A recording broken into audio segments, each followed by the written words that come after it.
いつもご覧いただきありがとうございます。本日の動画は少し長くなっておりますので、2倍速でもご覧いただけるようになっております。よろしければ右下の設定よりご変更ください。では本日もお楽しみください。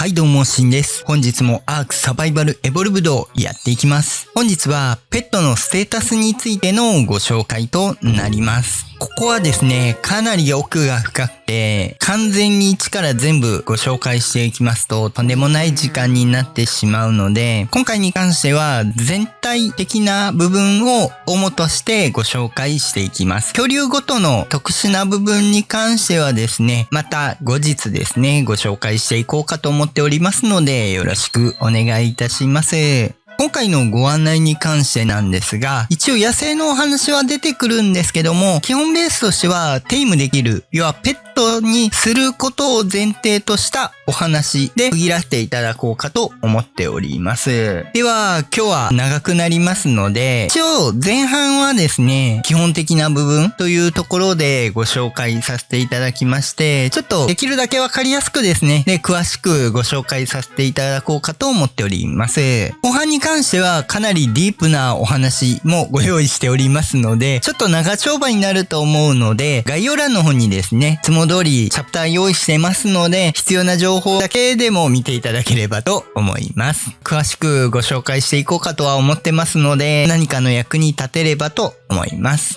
では、あまりオープニング長くなると、後々大変になると思うので、この辺で締めまして、普段ですね、トラップ動画であったり、建築動画、あと冒険動画、こういうチュートリアルなども上げていっておりますので、ちょっとでも役に立ったよとか、面白かったよっていうのがあれば、ぜひ高評価、あとチャンネル登録よろしくお願いいたします。では、本編。どうぞ。ではですね、まず、基本的なステータス、体力とか、そういう項目に関しては、前回お伝えいたしました、ステータスですね。キャラクターのステータスと共有部分にもなっておりまして、あと、レベリングであったり、ブーストに関しては、キャラクターと恐竜分けて、前回お伝えしておりますので、そこは省略させていただきます。よろしければ、前回のキャラクターステータス編ご覧いただければと思います。まず最初、肩慣らし程度のものになるんですが、恐竜に関してですね、特殊なステータスを持っている恐竜たちがいます。こちらの分かりやすいところでいくと、こちらはシャインホーンちゃんなんですけど、光生物系ですね。に関しては、スタミナの部分が充電容量、酸素値の方が充電速度、攻撃力の部分が放電範囲などになって、少し別のステータスに切り替わっているものがあります。その他にも、恐竜ごとにですね、そのステータスが何かの特殊能力に反映するというものがありますので、そこに関しては、恐竜ごとのご紹介の際にですね、詳しくご紹介させていただこうかと思いますので、今回は省かせていただきます。こういうのがあるんだよっていうのだけ覚えていただければと思います。もう一点ですね、こういう飛行系生物ですね、アルゲン君とかの。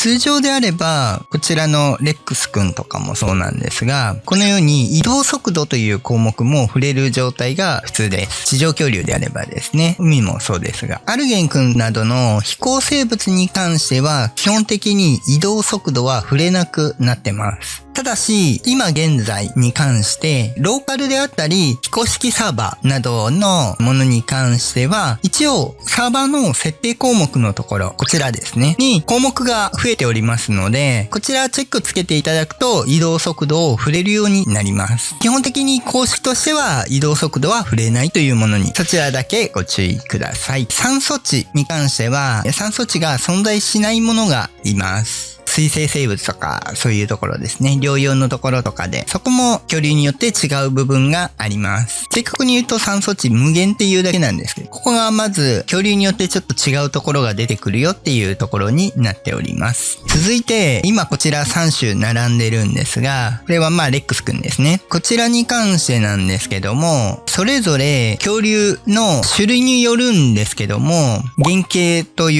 うのか、プレーンというのか、普通の恐竜竜ですね。に加えて、変種と呼ばれるものが一部います。アベレーションの変種タイプであったりとか、あとジェネシスの X 種、R 種、などの変種ですね。もう一つがこういうテック生物、種別が分かれてます。なので同じティラノサウルス、レックスくんなんですが、ここに関してはそれぞれですね、別の扱いになってますので、後ほどご紹介しますが、ブリーディングであったりとか、あとメイトブーストであったりとか、そういったものもそれぞれ別物として扱われます。要は別の恐竜という扱いになっているので、そこもご注意いただければと思います。では、それぞれ詳しい内容に入っていきます。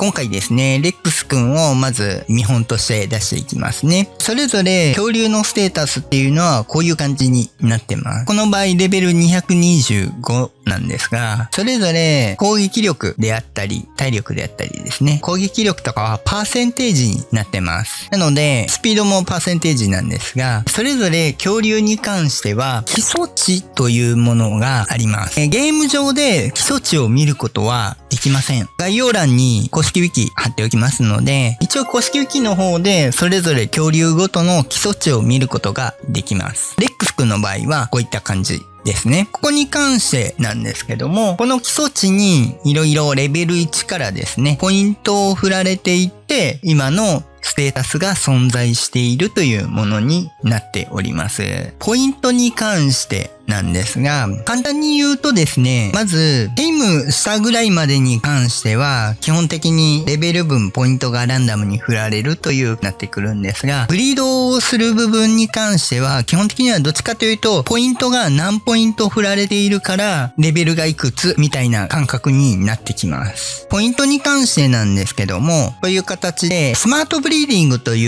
うソフトがあります。これちょっとパソコンだけになってしまうんですけども、これの使い方に関しては、また別途ちょっと先になると思うんですけど、ご紹介しようかとは思ってるんですが、簡単に恐竜のステータスですね、何ポイント振られているとかが見れるようなものになっています。今のように恐竜エクスポート入れていただいて、別途ソフトを立ち上げていただいて、こういう形で数値が出てくるものになってます。これで恐竜に関して何ポイント振られているっていうのがわかる状態になるんですね。ゲーム後の厳選とかにかなり有効活用できたりとか、厳選していく上でかなり有用に使えるものになっております。恐竜に関してレベル上がるとこの使用可能ポイントっていうのがもちろん増えていくんですけども、これに関して1ポイント振ることでレベルが1個上がるよというものになってます。ここに関してなんですが、恐竜によって1ポイント振ることによって増える数値、体力に1ポイント振っていくつ上がるとかですね、攻撃力に振って何パーセント上がるっていうのが恐竜ごとに異なってきます。なので極端な話でいくと、今このギガントサウルスくんに関しては、例えば体力に振ると10ポイントぐらいしか上がらないというものになってるんですね。これを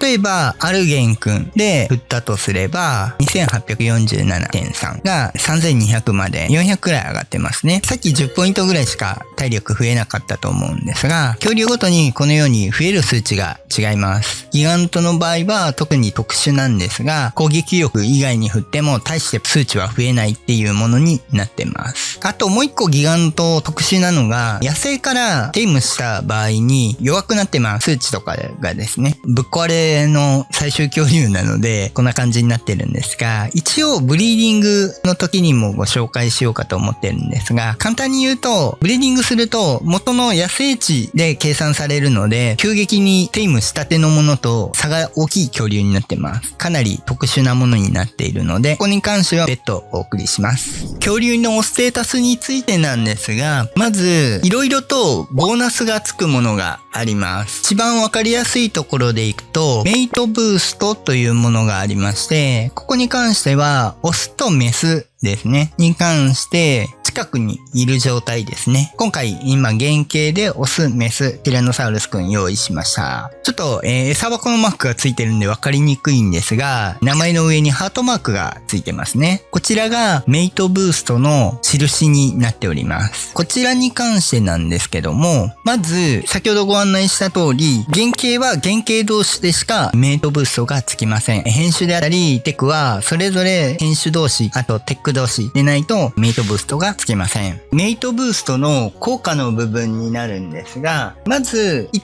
体ずつというわけではないです。それぞれ複数いる中の1対3とかでもメイトブーストは発生します。2匹以上というところですね。メイトブーストされた生物に関しては、ダメージと、防御力ですね。耐性に関して約 33% のボーナスが得れます。メイトブーストつけた方が強くなるという状態ですね。あともう一つに関しては、メイトブーストをつけることによって、卵を産みやすくなります。メスだけですけど、例えばキブル用とかで卵を産ませるように置いている場合であれば、オスを置いていただくことによって、さらに卵を産みやすくなるので、キブル用の卵を集めやすくなるというところがあります。オスは1匹でいいので、1匹置いて、キブル用の恐竜メスを並べておくっていうのが、基本的なキブル卵の集め方っていうところになってきます。ビラプトとかもあるんですが、その辺はまた個別でご紹介していきますね。あと、野生のメイトブーストに関してなんですが、耐性も上がっているので、気絶しにくくもなるっていうところはありますんで、基本的にはメイトブーストされると強くなると思っていただければと思います。続いてのボーナスっていうのが、テイムボーナスになります。ここに関しては、詳しくはテイムのご紹介の時にさせていただくんですが、テイムをする場合にテイムボーナスがつく部分があります。そのことによって、野生児がレベル150だったとして、このようにですね、ボーナスが乗っかって、プラスアルファでレベルがつくものが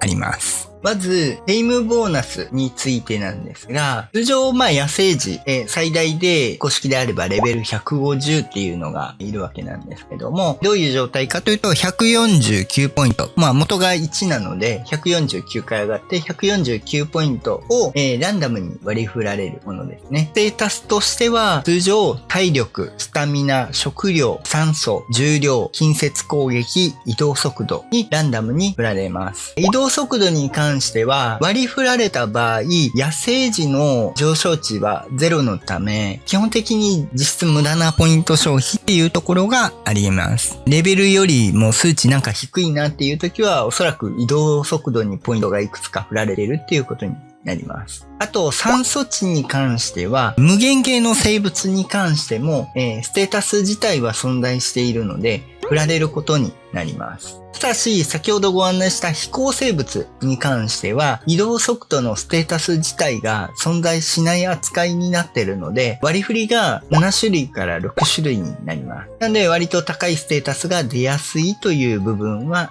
あります。一番下、気絶値に関しては、レベルによって固定された数値となっています。レベル上がれば一応気絶値自体は上がっていくというものになります。そこに対してテイムした後ですね、テイムボーナス分のレベルが上昇します。で、その分のポイントがランダムで割り振られるというもの。例えば、野生児ですね、レベル150でテイム後221まで上がった場合、野生児のステータスは追加で71ポイントが割り振られます。その後、恐竜ごとに追加の数値が決まっているものがあります。で、そちらが加算されて、その後、もう一個計算値があるんですけど、乗算されるボーナス値があります。この結果が最終的なステータスとしてテイム後のステータスとなります。レックスで言うと、150から221まで71ポイント分がステータスでランダムに割り振られたとします。仮に攻撃力が 260% になったとすれば、追加値が加算されるので、レックスの場合、近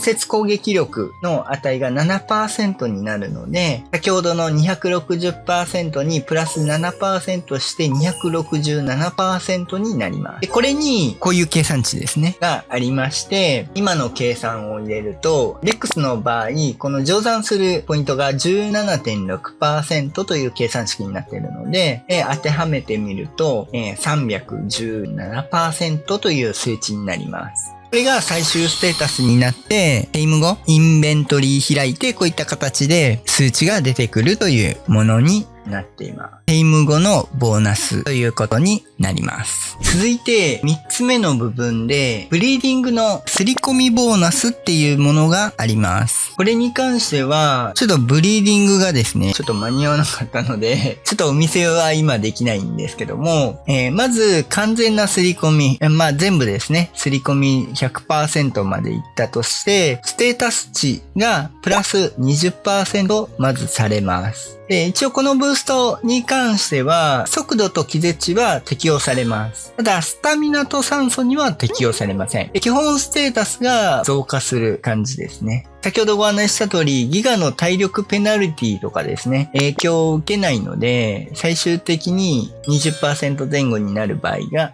あります。基本的に乗れる飛行生物に関しては移動速度に対して刷り込みボーナスがつきません。ただし浮フクロウだけつきます。なぜかはわかりません。完全に成熟すると刷り込みした人が乗ってるかどうかに関係なくステータスボーナスは恐竜に残ります。それと別にダメージと抵抗のボーナスが 30% が刷り込みを行ったプレイヤーが乗っている場合のみ加算されます。表示されているダメージが150で、刷り込みをちょっとミスって 80% ぐらいしたプレイヤーが生物に乗っている場合、生物のダメージ 150×100% 足すことのこの数値です。合計 186% というものが数値として出てくることになります。実際ダメージを与える数値ですね。刷り込みが 100% 未満だった場合、ステータスボーナスと机上ボーナスはその量まで減少します。なので 50% だった場合はステータスに 10%、机上ボーナスは 15%。完全に刷り込まれた恐竜、100% 刷り込みが終わっている状態の恐竜が刷り込んだ人が乗ると、刷り込みされてない場合の2倍以上の力で敵を攻撃することができるようになります。これ以上計算式ばっかりになるんで、基本的には刷り込みは頑張って 100% にしましょうというところですね。あと、刷り込んだ人が極力乗るようにしていただいた方がいいです。ここが恐竜のステータスのボーナス部分のご紹介でした。続いてなんですが、レベルに関してですね。まず、野生児の上限として、通常公式であればですね、レベル上限が150になってます。こちらのペックレックス君の場合は、レベル180が上限になってます。一応、ワイバーンとドレイクに関しては、上限が190となってます。野生児としては、洞窟のですね、ぶっ壊れ生物とかがいるので、何百とかはあるんですが、そこは置いておいて、野生としてはそのレベルとなります。そこにテイムボーナスがついて、レベルが増えてペットになるという状態ですね。ブリーディングの子たちに関しては、親からこのポイントがついている部分をステータス引き継ぐんですが、引き継いだポイントの合計数ですね。全体のステータスのポイントの合計数から逆算されてレベルが算出されます。なので、同じ子供であっても、ステータスが引き継いだものが異なってくれば、レベルが異なってくるというものになってます。詳しいところはまたブリーディングの時にお話しいたします。ペットになってから触れるレベルなんですが、経験値を稼いでいって、後半ちょっとなかなかレベル上がらなくはなってくるんですけども、一応88までは上げれるというものになってます。ブリーディングであったり、テイムした後ですね。ここに関して、まず、ステフリの考え方についてなんですが、恐竜ごとに先ほどお伝えした通り、1ポイントについて上がるポイントの数っていうのは異なってきます。それは恐竜ごとになってしまうので、省かせていただくんですが、基本的にギガみたいに特殊で攻撃力しか上がらない、攻撃力も大して上がらないんですけど、上がらないよっていうのはもう一択になってくると思うんですが、パトに関しては運用の仕方によってそれぞれ変わってきます。例えば、レックス君の場合、運用として、よく使われるボス戦とかであれば、基本的には体力と攻撃力を振ることになってくるんですけども、例えば自分が乗る用の恐竜と指示を出して攻撃させるタイプの恐竜で異なってくるのが、指示を出して攻撃させる方は重量いらないんですけど、自分が乗る場合、バトルにもよりますが、装備であったり、あとショットガンと弾持ったりとか、いろいろ重量がかかる場合があるんですね。その場合だと重量もある程度振っておかないといけない場合もありますし、そういった部分でどこに振っておくか。酸素量は完全に不要なポイントにはなってくるんですけども、例えばテック洞窟とか洞窟攻略用であれば、ある程度早く越したい場合はスピードにちょっと振ってみるっていうのも一つの部分ではあると思いますし、それこそ洞窟であれば重量ですね。荷物持って帰ったりとかもあったりするんで、重量ちょっとないとしんどい場合もあります。例えば、アルゲン君みたいな運搬用であれば、もちろん重量に振ることになりますし、移動する部分でスタミナをちょっと振ったりとか、バランスを見て振っていくっていうところになってくると思うんですね。移動スピードは触れないですけど、例えばマナガルムのような Y1 もそうですね。いろんな用途に使うタイプのものですね。に関して、用途ごとにフルステータスを分けるというのも一つの手段です。例えば、単純に移動用であればスタミナ極振りになってきますし、戦闘もさせるよっていうのであれば体力であったり攻撃力を振ったりっていうのもあると思います。あと、運搬用に使うよっていう場合であれば、重量を上げていくというところも必要になってくると思いますし、運搬であれば、重量とスタミナになってくるし、戦闘であれば体力だったり攻撃力になってくるし、使い方によって変わってくるっていう部分はあるので、どう使うかからスタミナの振りを考えるという考え方が重要です。で、食料値の考え方なんですが、一般に成人化してしまえば食料っていらない場合もあるんですけど、ブリーディングをする場合に食料値が多いとなかなか死にづらいっていうところがあるんですね。幼年期とかであれば。で、あと重量値があると、その分ですね、肉を持たしたりとかができるので、幼年期に関しては割と食料値と重量高い方がブリーディングがしやすかったりします。最初のあたりですね。この後ご案内しますが、レベル上限を気にしないレベルであれば、食料と重量値も高いと割とブリーディングがしやすくなります。食料値と重量に関してはブリーディングがしやすくなるという考え方になります。捨て振りに関してはそういった感じですね。ここからディープな話になってくるんですけども、公式に関してなんですが、レベル上限があります。極端な話ですね。ローカルであれば、こういうぶっ壊れのレックスくんですね。もう召喚したりもできるんですけども、ステータスこんな感じですね。完全にバランスブレーカーの最大レベルにはなってるんですが、ローカルなんで自由自在ですね。ちなみにこの恐竜なんですが、読み込み直したり、ポットに一回直して、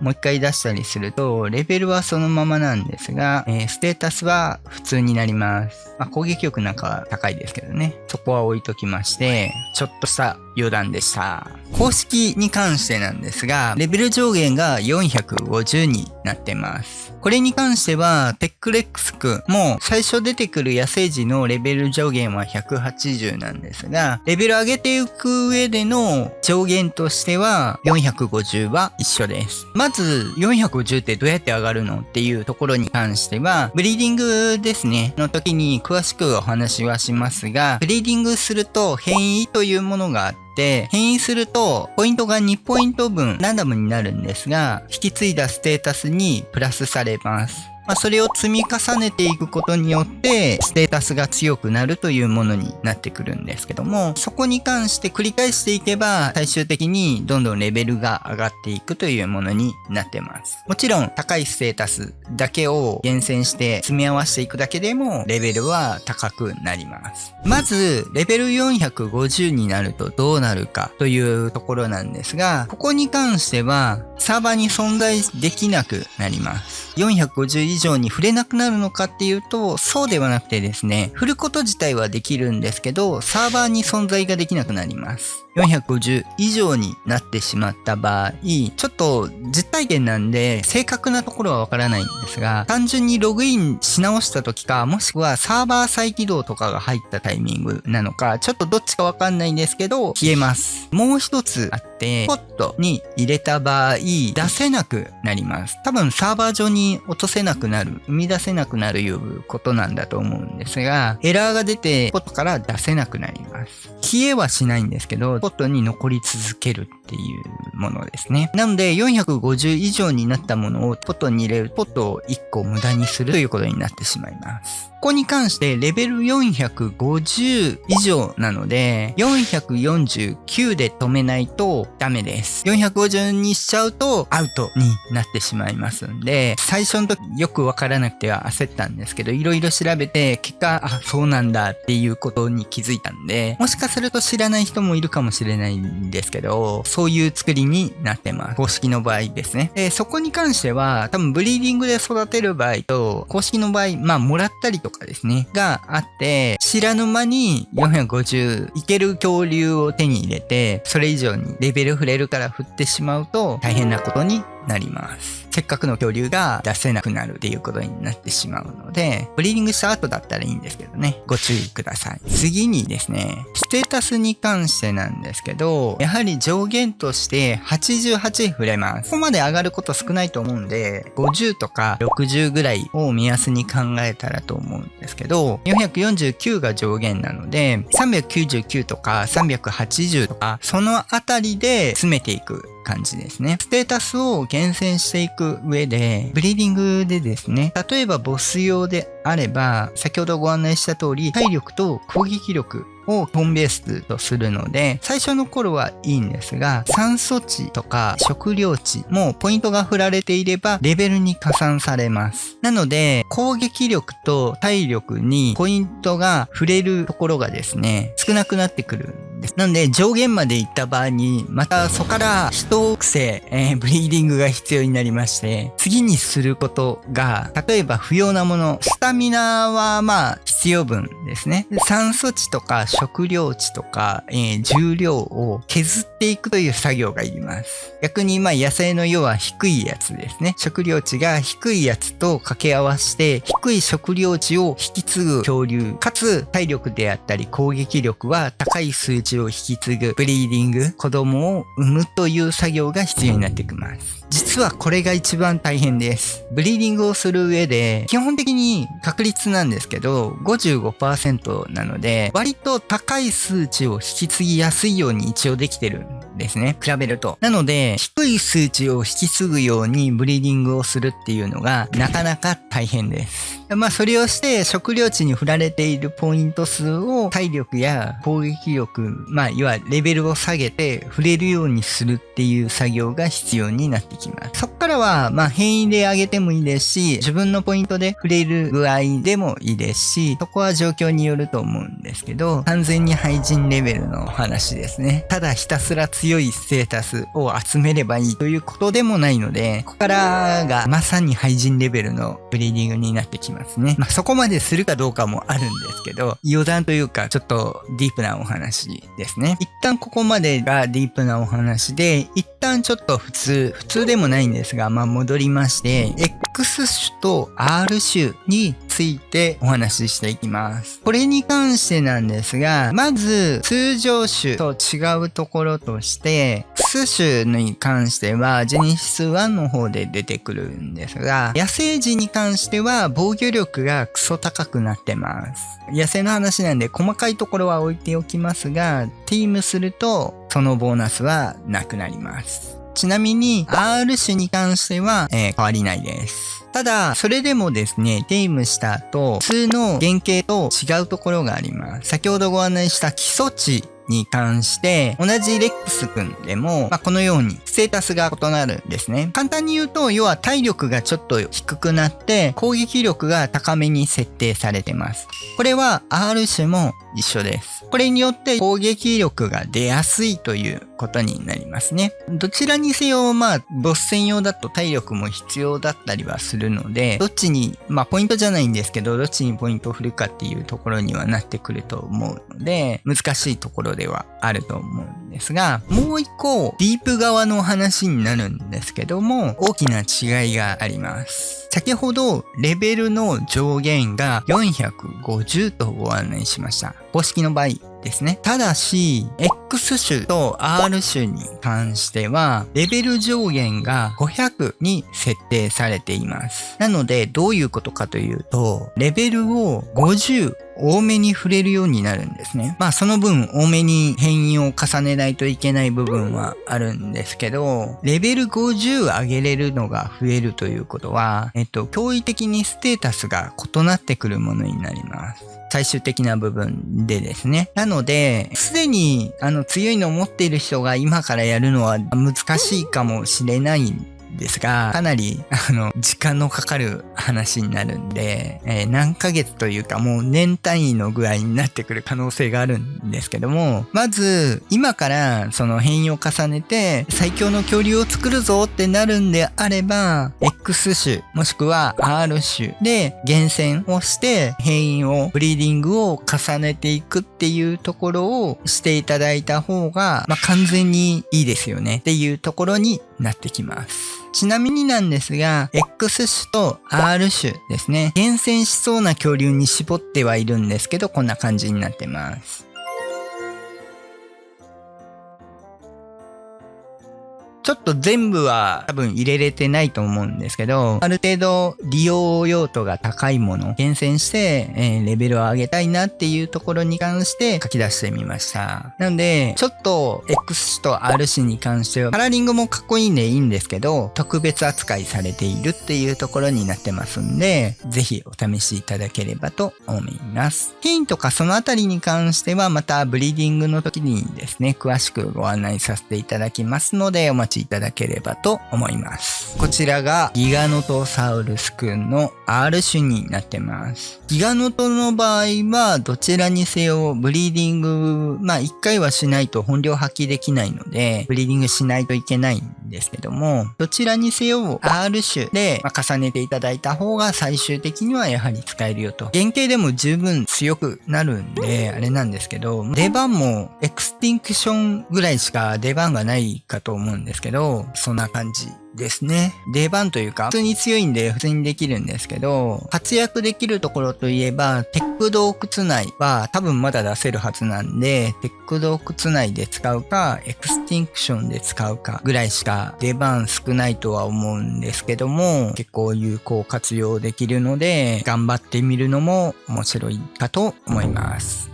完全に普通のブリーディングですらエンドコンテンツなんですが、今割と昔よりブリーディングもしやすくなってるので、ぜひ試してみてはいかがでしょうか。はい。ではいかがでしたでしょうか。さらに詳しくいくと、基本速度とか基本ダメージとかですね、ステータスの計算値とかいろいろレベルウェイトとかあるんですけど、マップに対してレベルの比率とかですね、いろいろあるんですけど、そこまで行くととんでもないことになるので、そこは今回省きます。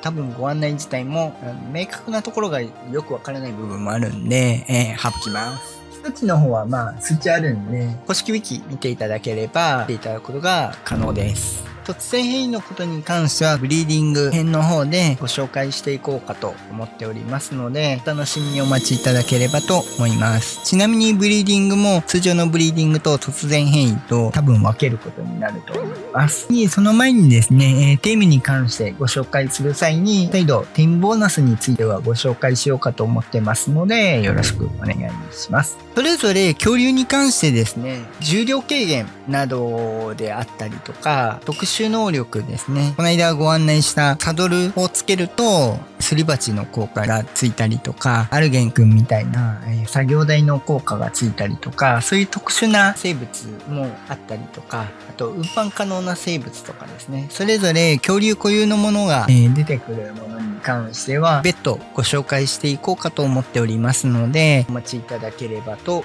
思います。あと別途ですね、恐竜に関してチームボーナスというか、ラプトルであったり、あとウルフ君であったりとか、シャドウメインとかですね、複数いることによってバフがつくタイプのものがあります。その辺に関してはまた、一部の恐竜だけになるので、恐竜ごとのまとめでですね、ご紹介していこうかと思っております。一応、ご相談というかですね、どう作るかになるんですけど、重量軽減に関してなんですが、まとめ方の問題なんですけど、恐竜ごとに重量軽減入るかでまとめた方がいいのか、もしくは、例えば、アルゲンくんなら何が、鉄50% とか、木が 50%、石が 50% とかでまとめた方がいいのか、例えば木材を重量軽減できる恐竜がマンモスくんとかアルゲンとか、そういうまとめ方の方が分かりやすいのか、どっちがいいかを、多分皆さんにもなりますし、人によっても違ってくるところは出てくると思うんですが、比較的多い方でまとめようかと思っているので、そのあたりどっちが見やすいかという部分でですね、一応結構1ヶ月以上前からですね、使えるようになってたようなんですが、ちょっと気づいてなかったんですけど、コミュニティが上げれるようになってましたので、そちらの方でアンケートを上げようかと思ってますので、そちらにご回答いただければと思います。もしくはそのままコメント欄にコメントいただいても結構ですので、ご協力いただけると大変助かります。ではですね、本日は以上となります。あとは恐竜個別の部分に関しては、それぞれですね、内容によってまとめてご紹介していこうかと思っておりますので、よろしくお願いいたします。普段こういった形でトラップ動画であったり、建築動画、冒険動画、あとチュートリアルなども上げていっておりますので、ちょっとでも役に立ったよとか、面白かったよっていうのがあれば、ぜひ高評価、あとチャンネル登録よろしくお願いいたします。ではまた次回お会いいたしましょう。